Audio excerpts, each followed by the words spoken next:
12 जून की वो दोपहर जिसे हम ना भूले हैं और ना भूल पाएँगे। वो ऐसा मनहूस दिन था जिस दिन 242 लोग 41 कह सकते हैं कि 241 हवा में ही मौत हो गई, वहीं उससे ज़्यादा शायद या उससे कम वो बेगुनाह मारे गए जो घर के अंदर बैठे हुए थे, जो खाना खा रहे थे, जो अपने काम से कहीं निकले थे और उन्हें नहीं पता कि आसमान से एक आफ़त आ रही है और सब कुछ खत्म हो जाएगा। लेकिन ये कैसे खत्म हुआ? ये था हमारी ड्रीमलाइनर जिसे बोइंग 787 कहते हैं, वो ड्रीमलाइनर अब वो नाइटमेयर के रूप में तब्दील हो गया। एयरक्राफ्ट इंडस्ट्री की सबसे बड़ी इनोवेशन के रूप में बोइंग 787 को देखा जा रहा था।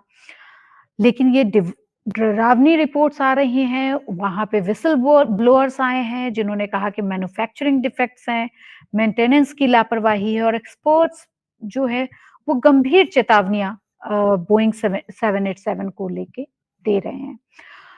क्या हुआ होगा उस दिन और किस तरह से ये सारी अ, हादसे में तब्दील हो गया, कुछ लोग लंदन इतने खुश होके जा रहे थे, पूरा का पूरा परिवार खत्म हो गया। इसके लिए आज हमारे साथ हैं स्क्वाड्रन लीडर रहे सुबोध दीक्षित जी और वो एटीएस भी हैं। वो हमें बताएँगे कि किस तरह से ये सारी चीज़ें हुई होंगी, क्योंकि अभी तक ब्लैक बॉक्स मिल चुका है, उस पे अभी बातचीत चल रही है, उस एक्सपर्ट उस पे अपने बातें बताएँगे। बहुत-बहुत स्वागत है सुबोध जी आपका हमारे इस शो में। स्वागत भी क्या कहूँ, ऐसे समय में आपको बुलाया है हमने, जहाँ पे हम सिर्फ़ वो बातें करेंगे कि हमने कितनी जानें हमारी चली गईं, एक ज़रा-सी वो किसकी गलती थी, क्या था, वो तो बाद की बात है, वो बाद में पता चलेगा। लेकिन आपको क्या लगता है कि ये ड्रीमलाइनर 787 जो है, वो क्या नाइटमेयर बनता जा रहा है? क्या हमारी यात्राएँ सचमुच सुरक्षित रह गई हैं इस तरह के फ्लाइट्स के साथ? जी, बहुत-बहुत धन्यवाद पूजा जी, आपने मुझे मौका दिया मेरे विचार रखने का आपके शो में। जैसे जी। कि पूरा देश इस समय दुखी है और मैं भी वैसे ही फ़ील कर रहा हूँ, क्योंकि मैं एक एयर ट्रैफिक कंट्रोल ऑफ़िसर रहा हूँ और पायलट और एयर ट्रैफिक कंट्रोल ऑफ़िसर और किसी भी प्रकार की इमरजेंसीज़ में क्या करना है, ये हम लोग का बहुत गहरा नाता होता है और हम लोग की ट्रेनिंग इसी पे डिपेंड करती है कि आप मुसीबत के टाइम पे कितना अच्छा एक्शन लेते हैं और कैसे इमरजेंसी में जहाज़ को निकालते हैं, बचाते हैं। तो इस पूरी घटना के बारे में जो सबकी अलग-अलग प्रतिक्रिया है और जो एविएशन से जुड़े हुए हैं, उनमें लगभग एक कॉमन चीज़ मैंने पाई है और मेरा भी उसी तरफ विचार है कि इसमें इसका जो इंजन है ड्रीमलाइनर 787 का आज से 10-12 साल पहले इसको लाया गया। टोटल पूरे वर्ल्ड में 300 के आस-पास ड्रीमलाइनर हैं। जिसमें एयर इंडिया जो है टोटल 34 ऑपरेट कर रही है और इस ड्रीमलाइनर में लॉस ऑफ पावर की जो घटना है, चूँकि ये बहुत बड़ा हमारे यहाँ हादसा हुआ तो हमारी नज़र इस पे गई है। मैं आपको एक-एक करके इसके सारे फैक्टर बताता हूँ ताकि हमारे दर्शक समझें कि ये स्टोरी केवल वीडियो के इतर कैसी दिखाई पड़नी चाहिए। तो मैं आपको बताता हूँ कि जो अहमदाबाद एयरपोर्ट है, उसके रनवे की लंबाई लगभग साढ़े 300 किलोमीटर है, साढ़े 3 किलोमीटर है, सॉरी और फीट में ये 11,500 फीट का रनवे है। तो जो ये लंबाई है रनवे की, ये सामान्य लंबाई किसी भी इंटरनेशनल एयरपोर्ट में लगभग 3 किलोमीटर की होती है, यहाँ पर 3 किलोमीटर से भी ज़्यादा की लंबाई है। वो एक सेफ्टी मार्जिन रखा गया है ताकि किसी भी केस में जहाज़ को छोटा रनवे शॉर्ट ना हो जाए। तो इसके साथ हमारा जो ये ड्रीमलाइनर जहाज़ है, ये अपने आप में एक ऐसा विमान है जिसके टोटल जो इसके विंग स्पैन की चौड़ाई है, वो लगभग 60 मीटर है और लंबाई जो है वो 57 मीटर है। तो इसकी चौड़ाई जो है वो उसकी लंबाई से ज़्यादा है, वो इसीलिए बनाई गई है ताकि ये ज़्यादा लोड जब कैरी कर रहा होगा, ज़्यादा फ्यूल होगा इसके पास, तो उतनी ही ज़्यादा लिफ्ट मिलेगी। जितनी ज़्यादा लिफ्ट मिलेगी, उतनी ये अधिक ऊँचाई पर जाएगा और इसके ग्लाइडिंग कैरेक्टरिस्टिक्स भी बहुत अच्छे हो जाएँगे। इसके अतिरिक्त जो इसके पायलट हैं, वो पायलट भी अपने आप में इंस्ट्रक्टर रहे हैं और ड्रीमलाइनर जैसे विमान के अन्य पायलटों ने भी बताया कि वो उनके इंस्ट्रक्टर रहे हैं, ऐसी कभी दुर्घटना देखी नहीं गई है। ये तो हो गए वो पहलू, वो तथ्य जो स्टैटिक हैं, जो कभी बदले नहीं जा सकते, ये तो है ही। अब इसमें ऐसा क्या हो गया? तो इसका उत्तर ये है कि ये पहली बार ऐसा देखने में आया कि जहाज़ के दोनों इंजन एक साथ फेल हो गए। जहाज़ क्लाइंब करता है और 624 फीट की ऊँचाई पे जाके इसमें ड्रॉप डाउन एक लॉस ऑफ पावर का इफ़ेक्ट दिखाई पड़ रहा है वीडियो में हमें। और जो पायलट की आखिरी कॉल है एटीसी को वो यही है, mayday, loss of thrust, loss of power, we are going down. इसका मतलब ये है कि pilot is making an effort to continue the climb of the aircraft, but engines are not sufficient to produce the sufficient thrust. अब एक जहाज जब इसको क्लाइंब करना होता है, तो मैं अपने दर्शकों को बताना चाहूँगा कि जो विंग्स होते हैं, विंग्स की पिछली सतह पर, किनारे पर एक लोहे का जैसा चौड़ाई के टुकड़ा लटकता रहता है, जिसे फ्लैप कहते हैं। हुँ, तो वो फ्लैप जो होता है, वो 3 पोज़ीशंस में लाया जा सकता है टेक ऑफ के समय, ताकि जहाज को ज़्यादा से ज़्यादा लिफ्ट मिले। तो उसको हम 5 डिग्री, 10 डिग्री, 15 डिग्री तक रख सकते हैं। तो अगर हमारे रनवे की लंबाई छोटी है, तो हमको जल्दी लिफ्ट चाहिए होगी, नहीं तो रनवे के बाहर चले जाएँगे। तो उस फ्लैप का जो नीचे की तरफ एंगल है, वो 15 डिग्री कर देते हैं। इस केस में हमने 5 डिग्री रखा हुआ है। कुछ एविएशन एक्सपर्ट्स का ये कहना है कि पायलट गलती से उन्होंने फ्लैप को 5 डिग्री में ना रख करके लेवल छोड़ दिया, तो उन्हें एडिशनल लिफ्ट नहीं मिली, इसकी वजह से जहाज नीचे हो गया। मैं ऐसे सभी लोगों को बताना चाहूँगा कि बोइंग कंपनी कभी नहीं चाहेगी कि वो इस पूरी दुर्घटना में किसी टेक्निकल एरर को साबित करे। वो हमेशा ये चाहेगी कि इसमें हिंदुस्तानी पायलट को दोषी साबित कर दें, उसको ह्यूमन एरर की तरफ ले जाएँ और वो अगर इसको साबित करती है, ये साबित हो जाता है, तो उसमें प्रॉब्लम ये है कि इंडस्ट्री में केवल एयरबस जो कि फ्रांस की कंपनी है और बोइंग जो कि अमेरिका की कंपनी है, ये 2 मार्केट प्लेयर ही हैं और ये हमेशा बिज़ी रहते हैं, पूरे वर्ल्ड से इनको ऑर्डर मिलते रहते हैं। टाटा ने खुद इनको 200 जहाज़ों का ऑलरेडी ऑर्डर दिया हुआ है। अन्य विमानन कंपनियाँ हैं, उन्होंने भी दिया हुआ है। तो वो उनकी जो मीडिया है, उनके जो पायलट्स हैं, जो फॉरेन मीडिया है, जो फॉरेन पायलट्स हैं, वो इस बात पे दृष्टि दे रहे हैं कि पायलट ने गलती से फ्लैप हैंडल जो है उसको अंडर कैरेज हैंडल की जगह फ्लैप हैंडल दबा दिया। मतलब जब जहाज़ यहाँ टेक पे ऑफ मैं कर रहा है आपको तो हमें रोकूँगी सुबोध जी। जितना मैं पढ़ रही थी और जितना मैं समझ पाई हूँ, अ, 2 व्हिसल ब्लोअर रहे हैं बोइंग के, जिसमें से एक ने सुसाइड किया, जो कि थे जॉन बॉनेट, क्वालिटी इंजीनियर थे, और दूसरे थे खुद व्हिसल ब्लोअर थे इंजीनियर सालेहपुर। इन दोनों ने बोइंग के मैन्युफैक्चरिंग को लेके बड़ी-बड़ी गड़बड़ियों की बात की है। जॉन बार्नेट ने कहा था कि स्क्रैप प्रोडक्ट को यूज़ किया जा रहा है। उन्होंने तो ऑक्सीजन का जो मास्क निकलता है, उसके लिए भी कहा था कि 5 में से 1 ऐसा ऑक्सीजन मास्क है जो काम कर रहा होगा अगर इमरजेंसी की बात आती है, मैक्सिमम काम नहीं कर रहे होंगे। वैसे ही व्हिसल ब्लोअर जो इंजीनियर थे, जो जिन्होंने 30-30 साल तक इसमें काम किया है इस कंपनी में, उन्होंने कहा था कि कंपनी शॉर्टकट अपना रही है। उन्होंने ये भी कहा कि जैसे ही लंबे उसमें जाती है, जैसे जितनी पुरानी होती जाएगी बोइंग, उतनी ही वो घातक होती जाएगी और वो कभी भी टूट सकती है। और हमने पाया कि यहाँ पे जो 2014 से ये 787 था हमारा, वो टूट गया। तो अब आपको क्या लग रहा है कि ये जो सालेहपुर ने जनवरी 24 में ही आरोप लगाया था बोइंग की इस मैन्युफैक्चरिंग को लेके, वो सच साबित होने जा रहा है? जैसा आप कह रहे हैं कि विदेशी मीडिया है या खुद कंपनी जो है वो तकनीकी खराबी को छुपाना चाहती है और पायलट्स पे आरोप लगा रही है? मैम बिल्कुल, मैं उनकी बात से सहमत हूँ, इसमें बिल्कुल भी इनकार नहीं किया जा सकता है क्योंकि हुँ, जो जहाज़ का स्ट्रक्चरल डैमेज है, वो एक हुँ, structural damage after certain years continuously flying के बाद में संभावित होता है और अगर उसका समय पर मेंटेनेंस ना किया जाए, तो डेफ़िनेटली थोड़े से इम्पैक्ट के बाद में वो टूट सकता है। अब हुँ, एज़ अ व्हिसल ब्लोअर मैं उनकी इस बात से बिल्कुल सहमत हूँ, जो उन्होंने बताया कि कंपनी इन मैन्युफैक्चरिंग में शॉर्टकट अपना रही है। उसके रीज़न 2 रीज़न उसके हैं। पहला, उसको बहुत ज़्यादा ऑर्डर्स मिले हुए हैं। अगले कई सालों तक बोइंग को कम से कम 600 से 700 जहाज़ प्रोड्यूस करने हैं। अगर वो हुँ, उनको हुँ, पैसा कमाना है, तो उनको बहुत तेज़ी से बहुत तेज़ी से उनको आगे बढ़ना पड़ेगा, प्रोडक्शन करना पड़ेगा, तभी वो उसको प्रोड्यूस कर सकते हैं। इस बार्गेन में क्या होगा, उनके सामने 2 चीज़ें हैं। कि all around hmm, the world दुनिया में वॉर चल रहा है, कहीं पर सेमीकंडक्टर की कमी है, कहीं पर मेटलर्जी की कमी है, तो उनको मेंटेनेंस स्टाफ कम करना है, पैसे भी बचाने हैं। मैं बिल्कुल इस बात से सहमत हूँ कि डीजीसीए भी समय-समय पर जब इंस्पेक्शन करता है, तो कई आप डीजीसीए के सर्कुलर देखोगे जिसमें वो वार्निंग इश्यू करता है और जुर्माने के तहत ये विमानन कंपनियाँ 70 लाख, 50 लाख, 80 लाख उसको देकर के हर्जाना भरती हैं। लेकिन पैसेंजर सेफ्टी कहाँ गई? क्योंकि डीजीसीए ने अपना काम किया, उन्होंने पैसा दे दिया, लेकिन इसके आगे हमें जाना चाहिए था कि क्या वो ठीक हुआ?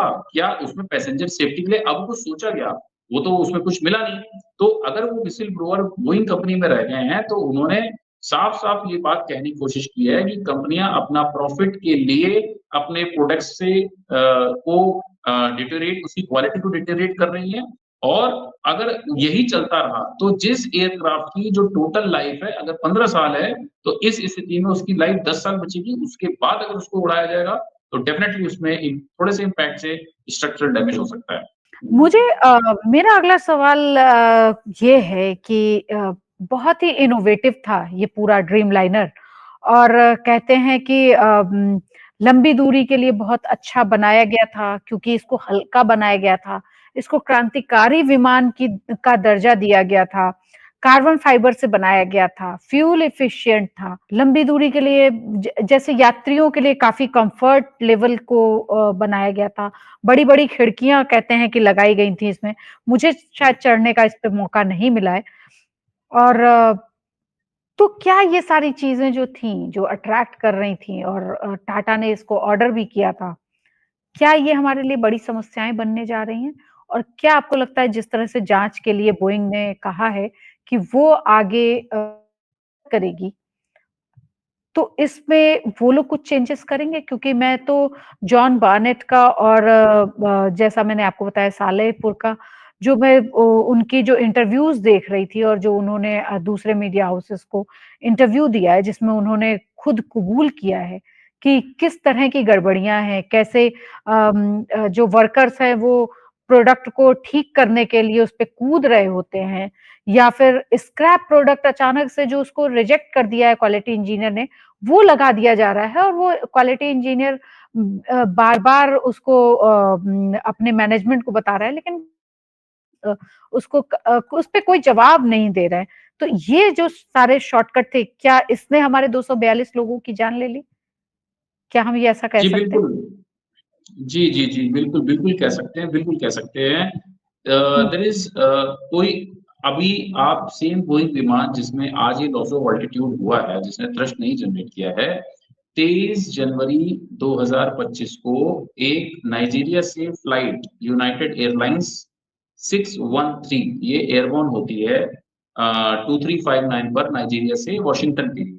93 मिनट्स के बाद इसमें एक सडन लॉस ऑफ अल्टीट्यूड का इंसिडेंट हुआ था और उसमें भी टोटल 245 पैसेंजर्स थे और उसके बाद में सडन लॉस ऑफ होने से 38 पैसेंजर इंजर्ड हुए और उसका भी वीडियो सोशल मीडिया में अवेलेबल है। उसको केवल सीएनएन के कुछ लोगों ने कवर किया लेकिन उसको बहुत ज़्यादा हाइलाइट नहीं किया था।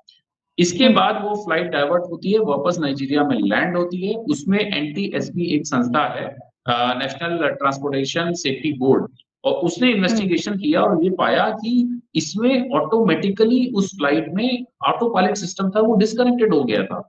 और हुँ, हुँ, उसकी वजह से जो पायलट कमांड देना चाह रहा था, उसके इतर दूसरे कमांड एग्जीक्यूट हो चुके थे। तो इस घटना पे ये रिपोर्ट जो है ऑलरेडी अभी आप एनटीएसबी की साइट पे जाएँगे, वहाँ पे भी पड़ी हुई है and the investigation is still on. ये साबित करता है कि बोइंग का जो अपना स्ट्रक्चर है, जो उनका हुँ, सिस्टम हुँ, है जिसको वो एडवांस एयरक्राफ्ट कह रहे हैं, उसमें हुँ, अभी भी खामियाँ हैं और कुछ ऐसी खामियाँ हैं जिसको डिकोड वो खुद भी नहीं कर पाए हैं, but still they are selling the their product. तो जो बंदा खरीद रहा है उसके पास तो वो एक्सपर्टीज़ नहीं है, वो तो नहीं जान हुँ, हुँ, सकता कि इसमें कितने दिनों बाद स्ट्रक्चरल डैमेज होगा। उन्होंने जो हुँ, मैनुअल हुँ, दे दिया है वो मैनुअल हमने पढ़े हैं, हमने पायलट्स को ट्रेनिंग दे दी है, सिम्युलेटर में ट्रेनिंग दे दी है। इसके अतिरिक्त अगर जहाज़ में खुद में अपना मैन्युफैक्चरिंग डिफेक्ट है जिसको प्रोडक्शन करने वाली कंपनियाँ नहीं बता पा रही हैं, और वो हुँ, इसको हुँ। ट्राई इस तरीके से कर रही है कि जहाज में बहुत सारे सेफ्टी फीचर्स हैं, stand by two stand by systems हैं। तो मुझे लगता है कि शायद जो व्हिसल ब्लोअर है, वो इसी बात को उजागर करने की कोशिश कर रहे होंगे कि उन्होंने खुद इसको देखा है कि किस तरीके से जो कमियाँ आती हैं, उसको नज़रअंदाज करके इसको अभी भी सेल किया जा रहा है। और अगर इसी तरीके अच्छा, से मैं चलता रहा तो एक लाइन और बताना चाहती हूँ।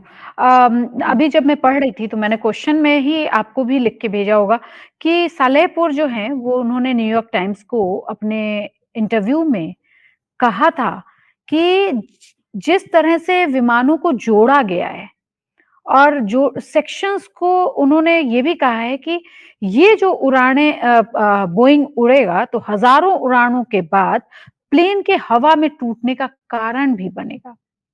क्या अब आपको लग रहा है कि मतलब मुझे अब ये पढ़ने के बाद और ये पूरी रिसर्च करने के बाद अब ये लग रहा है कि वो व्हिसल ब्लोअर जो सालेहपुर हैं, वो उन्होंने बिल्कुल सही उम्मीदें और सही चेतावनियाँ देने की कोशिश की थी। अब आपको लग रहा है ये सारी चीज़ों को अगर हम जोड़ के देखें कि जो हमारे पायलट मेडे, मेडे, मेडे करते रह गए, उनको थ्रस्ट नहीं मिल रहा था, उस वो पिकअप नहीं ले रहा था और किस तरह से डबल इंजन फेल की बात की जा रही है, ब्लैक बॉक्स।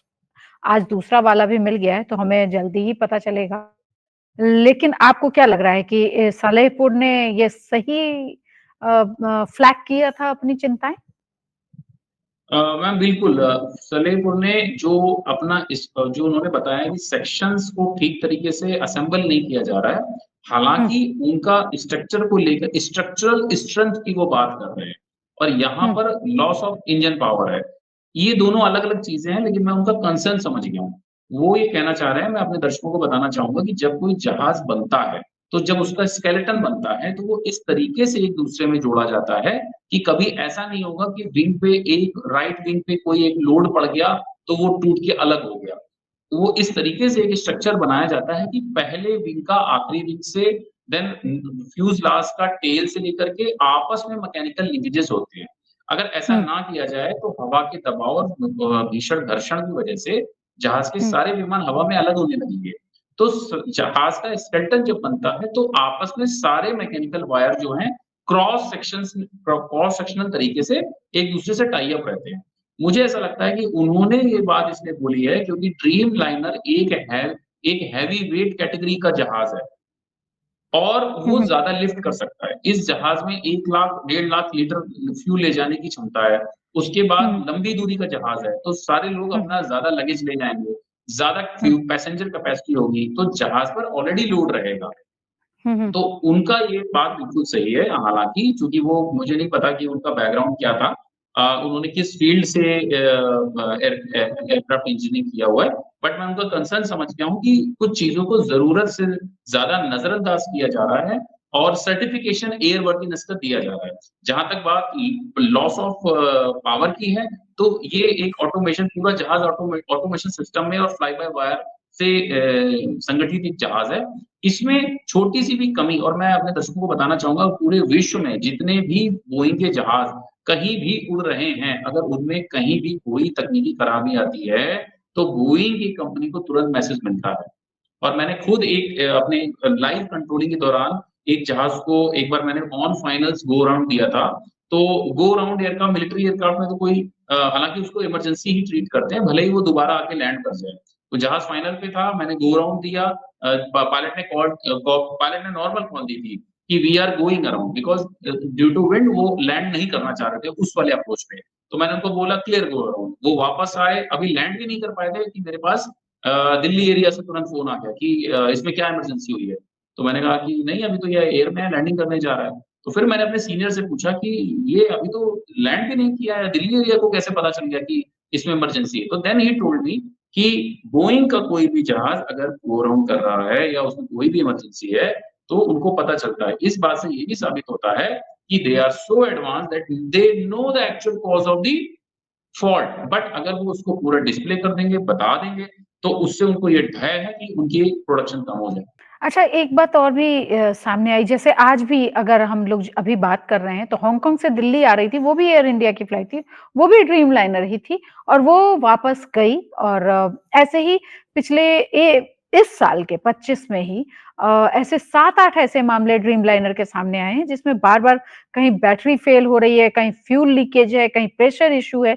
तो ये साबित हो रहा है अगर हम इन 7-8 इंसिडेंट्स को देखें कि कुछ ना कुछ तो गड़बड़ी 787 के बोइंग में ही है। जी, बिल्कुल, मैं सहमत हूँ इस बात से कि हुँ, एक बार दोबारा से एंटायर फ्लीट को ग्राउंड करना चाहिए, बोइंग को कंसर्न लेना चाहिए, उनको थॉरो चेक कराने चाहिए और हर देश की हर विमानन कंपनी जो इसका सर्टिफ़िकेशन करती है, वो एक हुँ, रैंडम ऑर्डर पास करें कि इस पे हुँ, हुँ, डबल चेक्स हों, ये हेवी वेट एयरक्राफ्ट है, इसके मेंटेनेंस के लिए कितने क्रू हैं, वो चेक किए जाएँ। हर एविएशन कंपनियों में ये देखा जाए कि क्या उनके पास सफिशिएंट मैन पावर है, उसके अलावा क्या विजुअल इंस्पेक्शन किया गया है, लॉग्स चेक की जाएँ कि इसके पिछले पायलट्स ने जब लैंडिंग की है, तो जो स्नैक्स मेंशन किए हैं, क्या उनका रेक्टिफिकेशन किया गया है? अगर नहीं किया गया है, तो क्या उसके फॉल्ट्स को असेस कर लिया गया है कि हाँ, क्या यही फॉल्ट था? क्या वो फॉल्ट रिपीट हो रहा है? इसके साथ-साथ ये भी देखना चाहिए कि जो भी फॉल्ट रिपीट हो रहा है और हमें जो भी स्पेयर पार्ट्स उसको रिप्लेस करने हैं, वो टाइमली रिप्लेस हुए हैं कि नहीं हुए हैं। अगर हम सारे देश मिलकर के या खासकर अपना ही देश ले लेते हैं क्योंकि हमारे यहाँ जनसंख्या ज़्यादा है, तो हमारे उतने ज़्यादा नंबर ऑफ एयरक्राफ्ट्स भी हमें चाहिए। तो हमारी विमान कंपनियों से मैं उम्मीद करता हूँ कि ऐसे प्रोसीजर्स बनेंगे जो number of spare parts double checks और रिक्विजिट मैन पावर उन सबको देखेंगे। अच्छा, एक लास्ट सवाल मैं आपसे पूछना चाहूँगी कि डीजीसीए जो है, आपको लगता है कि उनकी कहीं कमी ठीक है, हमारे भारत की बात है। हम यहाँ पे बोइंग की बात नहीं कर रहे, लेकिन जान बहुत कीमती थी।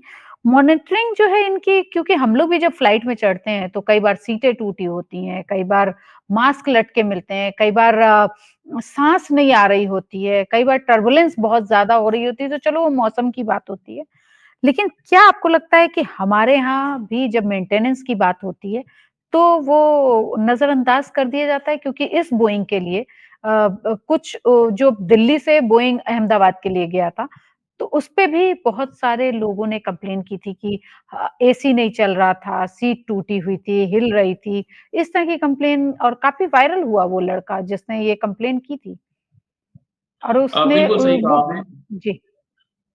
बिल्कुल, आपने सही कहा कि देखिए किसी भी तरीके से छोटी-छोटी कंप्लेंट्स जो होती हैं, ये साबित करती हैं कि हाँ, इसमें कुछ नज़रअंदाज किया जा रहा है। हालाँकि वो डायरेक्टली सेफ्टी से कंसर्न नहीं है उनका कि किसी का पेन ड्राइव नहीं चल रहा है या किसी का मॉनिटर नहीं चल रहा। लेकिन यहाँ पे ये ज़रूर साबित हो जाता है कि आप कितने चिंतित हैं अपने जहाज़ की सुरक्षा को लेके या पैसेंजर कम्फर्ट को लेकर के या फिर अपने जहाज़ के इंस्पेक्शन को लेकर के। या तो आपके पास स्पेयर पार्ट्स नहीं है, मैं कहता हूँ कि एक पैसेंजर अगर अलाउड है कि उसको ड्यूरिंग द फ्लाइट उसको स्क्रीन देखने का मौका मिलना चाहिए, पेन ड्राइव सर्विसेबल होना चाहिए, उसे पेमेंट किया हुआ है, तो आपका क्यों अनसर्विसेबल है? तो यहाँ पर डीजीसीए को और स्ट्रिक्ट रूल अपनाने पड़ेंगे। अब वो उन सारे जहाज़ों की लिस्ट बनानी चाहिए, जहाँ पर किसी भी यात्री ने इसका ऑनलाइन ऐसे रिपोर्ट किया है, चाहे विजुअल डाल करके, चाहे वीडियो बना करके या किसी भी तरीके से, किसी भी तरीके की इसको सुरक्षा से कोई भी ढील नहीं देनी चाहिए क्योंकि हर एक जहाज़ एक उड़ता हुआ पेट्रोल पंप है और अगर वो कहीं भी गिरेगा तो जो जिनकी गलती नहीं है और वो उनको भी नुकसान पहुँचाएगा और हो सकता है कि उसके नीचे किसी विशेष प्रकार का कोई ख़ास चीज़ बनी हो जहाँ भयंकर नुकसान हो। कुछ तकनीकी गड़बड़ी के कारण वो हमारे साथ सुबोध दीक्षित जी थे जो बहुत सारी जानकारियाँ दे रहे थे। वो अचानक चले गए लेकिन उन्होंने जो बात कही कि हमें और सेंसिटिव होने की ज़रूरत है और एयरलाइन्स को अपने सारे पैसेंजर्स के द्वारा लिखी गई या उनकी शिकायतों पे और ध्यान देने की ज़रूरत है जिससे हम इस तरह के किसी भी हादसे को रोक सकें और उन पे लगाम लगाई जा सके। हमारे साथ जुड़े रहिए और देखते रहिए इंडिया डॉट कॉम।